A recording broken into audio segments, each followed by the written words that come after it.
Coming up, it's been a month since the UTRGV Faculty Senate was abolished. Find out what's changed in seconds. So the loss of faculty senates creates a large administrative burden on the staff and the rest of the leadership structure at a university. Plus, UTRGV men's basketball is back to practice after releasing its fall schedule last week. That and more on KVAQ Sports. And it's Fire Prevention Week. We'll tell you UTRGV's protocols later in the newscast. KVAQ-TV starts now. Good morning, vaqueros. I'm Dayton Tervino. And I'm Desiree Villanueva. Today is Monday, October 6th, and this is the 6th fall edition of KVAQ-TV. Let's start things off with our top story.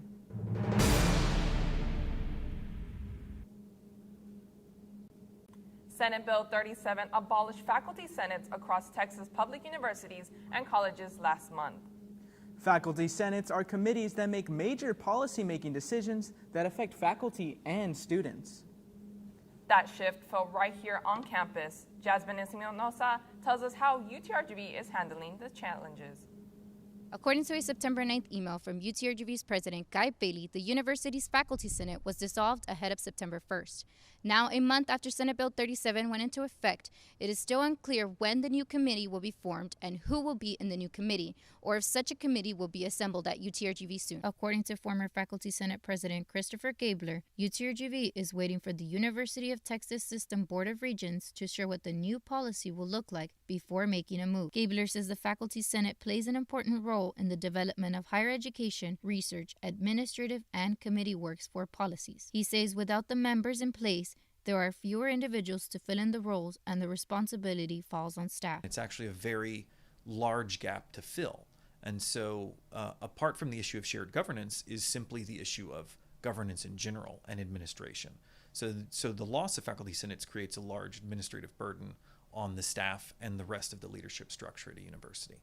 Faculty's main concerns are the fear of shared governance, a system of collaborative decision-making where faculty, staff, and the university participate in the direction of the institution, and by implementing a curriculum by teachers in schools. One of the main issues was fear that faculty would be losing their place in being able to have any sort of say over curriculum development, which at UTRGV was less of a issue than at other institutions because we have always had a separate curriculum committee.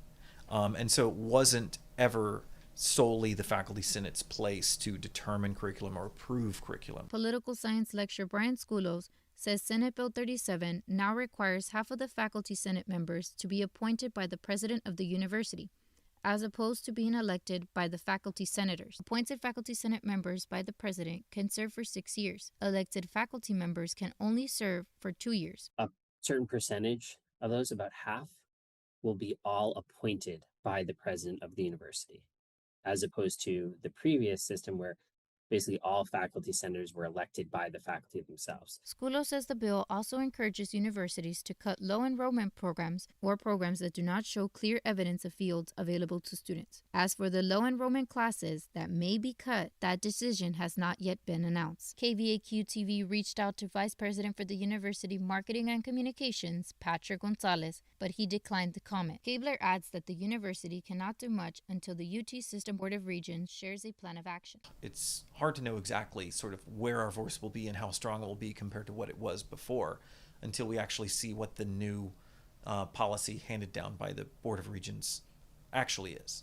And as it is now, we're not even sure whether or not they will have such a policy come November at their next Board of Regents scheduled meeting. The Board of Regents is expected to meet on November 19th and 20th, but no word yet if SB 37 will be discussed. With that said, the House Research Organization states an advisory committee must provide a report on its findings and the recommendations from the changes of SB 37 to the Texas Higher Education Coordinating Board by November 1st, 2026. For KVAQ-TV in Brownsville, Jasmine Espinosa. In late September, the U.S. government had talks with the Chinese government to discuss the ownership of popular social media app TikTok.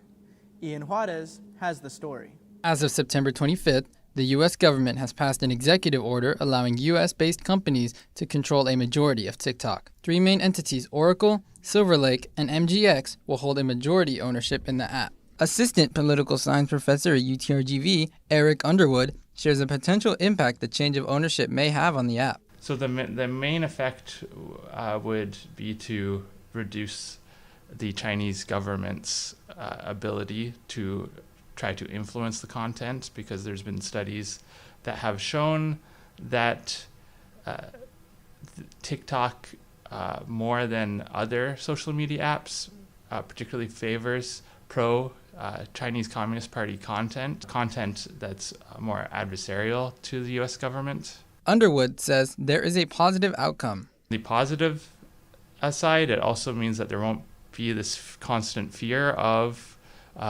content creators on the platform that they might get shut down or canceled because of the looming sword of Damocles of the possibility of TikTok getting banned in the United States, and instead they could have more freedom to operate without fear of cancellation.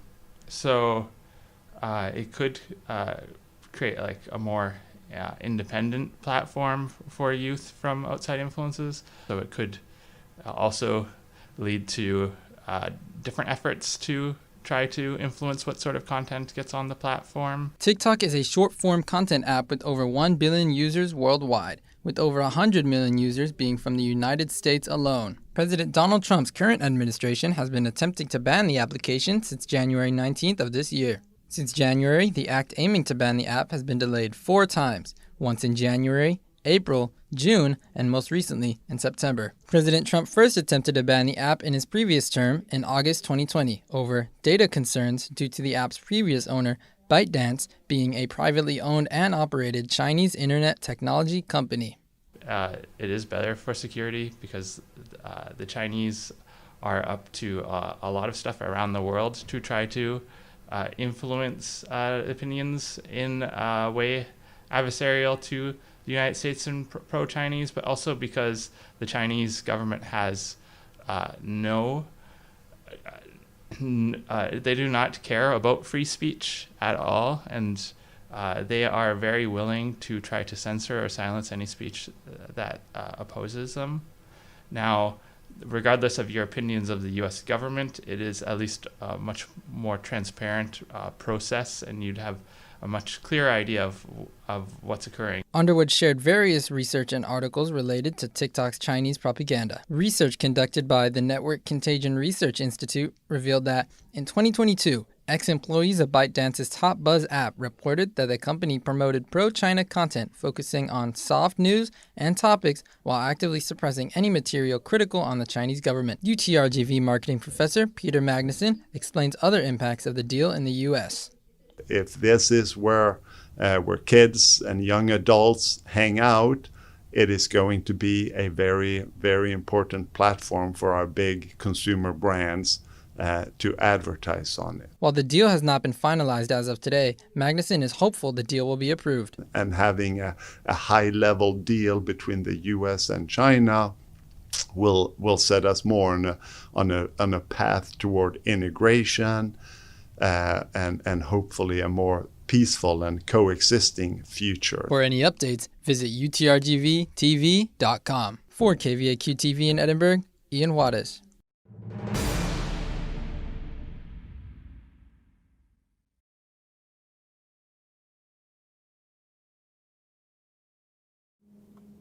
El presidente Trump recientemente implementó restricciones en visa tipo H-1B. Estos cambios pueden complicar que compañías americanas contraten personas de fuera del país. Beto Ortega nos presenta la historia. Este cambio es muy severo, muy grave, algo que no se ha visto en el pasado. A mediados de septiembre, el gobierno americano implementó una barrera para nuevos aplicantes de visas tipo H-1B, un pago de $100,000. En el comunicado, la secretaria del Trabajo, Lori Chávez de Rimmer, dijo que esta medida se tomó para, y cito, ponerle fin a prácticas que dejan a los americanos atrás. De acuerdo con el Departamento del Trabajo, este tipo de visa está dirigido a compañías que buscan contratar personas extranjeras con conocimientos, méritos o habilidades altamente especializadas. Profesor asistente de Ciencias Políticas Álvaro Corral dice que este cambio es similar a otras nuevas políticas de Trump. Yo diría que esto sí encaja en un cierto nivel con su plataforma de America First, del querer enfocar de nuevo la economía sobre trabajadores americanos. Esta nueva medida es solo una de varias del proyecto Firewall. De acuerdo con el comunicado, esta iniciativa del DOL también investigará a las empresas para asegurar que no abusen del sistema H-1B para priorizar a trabajadores del país. El American Immigration Council dice que este tipo de visa siempre ha requerido que las empresas se aseguren de que empleados parte del programa H-1B no afecten salarios ni condiciones laborales de empleados americanos. De acuerdo a Corral y a la página oficial de UTRGV, varios miembros de la universidad tienen este tipo de visa. Es muy común en Sí. todos los colegios de lo que forman parte de la universidad. KVAQ-TV recibió un correo donde el director de la Escuela de Ciencias Políticas, Dong-Yu Kim, dice que él confirmó con recursos humanos que de momento nadie en su departamento fue afectado. El correo también menciona que aún no está claro cómo los nuevos cambios afectarán a las universidades. Para KVAQ-TV en Bronzeville, Víctor Ortega.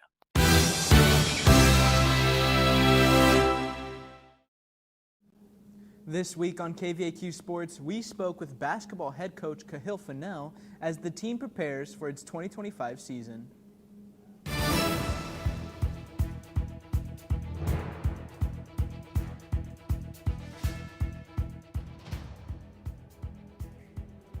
Hey Vaqueros, I'm Alexandra Salazar, and we are back for another KVQ Sports update.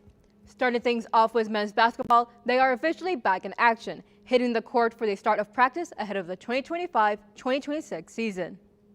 UTRGV men's basketball team announced on Monday its complete 2025 to 2026 schedule, in which the season tips off November 3rd on the road against Baylor University. The Vaqueros will play in 9 non-conference games, along with 22 Southland Conference matchups. Head coach Kahil Fennell says the schedule is designed to test his team early. There's going to be some real challenges this year, and I think we need that. We need some connectivity. We need some mental toughness and something to rely on, and I think our guys have shown that thus far. Our season is not made or broken by that first game, and we just have so far to go as far as getting better every day that we can't look too far ahead right now. UTRGV basketball fans can enjoy their first home game on November 17th against Southwestern Adventist University at the Edinburgh Fieldhouse. Practices are already underway as the Vaqueros prepare for a season opener, focusing on sharpening the roster and building chemistry. It's been great. I mean, I think this day and age, we're no different from everybody else, right? Where there's going to be a lot of new faces. We have some new faces in our coaching hallway. We have some new faces in the locker room. And I think both parties have done a really nice job really getting acclimated to what we are trying to accomplish. With a mix of returning players and new talent, the team is aiming to make a statement both in non-conference play and in the pursuit of a strong showing in the Southland. With a tough schedule ahead and the team already grinding in practice, the Vaqueros now turn its attention to the first game of the season. The UTRGV football team kicked off conference play with a big win, defeating Houston Christian University 27-7 in their first home conference game. The Vaqueros defense held strong, sealing the victory in front of a packed crowd at Vaquer Stadium. On the court, the UTRGV volleyball continued their hot streak, sweeping East Texas A&M in straight sets. The Vaqueros head to Incarnate Word Thursday at 6 p.m. In women's soccer, UTRGV pulled off a huge 1-0 win over first place Incarnate Word, marking their second straight Southland Conference victory. They'll hit the road Thursday to face McNeese. And in tennis, the women's team grabbed 4 singles wins on day 1 of the River State Shootout, hosted by Texas State. Competition wraps up Sunday. That's your KVQ Sports Update. I'm Alexandra Salazar. Back to you, Desiree. Fires break out every 23 seconds in the U.S. as reported in 2023. There has been 6 fires in dorm halls on both campuses from 2022 to 2024. To minimize fire incidents, UTRGV is taking action this Fire Prevention Week. Here's Alec Rodriguez with more.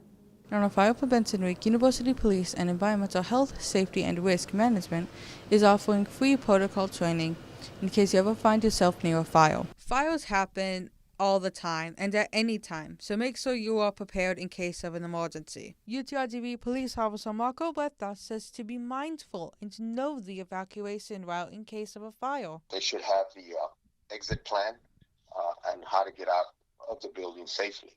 And usually those plans are posted inside the rooms they're in or buildings, and it'll say they'll show you the fire exit and how to get to it. Weta also says officers are trained to find fire panels on campus. Weta shares advice about the fire pull stations. Those are those pull stations that say fire, pull for fire. Do not pull them as a horse playing around. We ask them to respect that.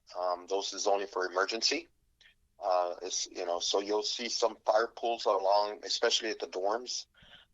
And that's only done for emergency, and that's available to anybody in case of an emergency that we can go there and pull the alarm in case of a fire. Program Manager for the Environmental Health, Safety, and Risk Management Program, Saul Daregi, who manages the Fire and Life Safety Program, oversees all the fire alarm systems on campus, including smoke detectors and fire extinguishers.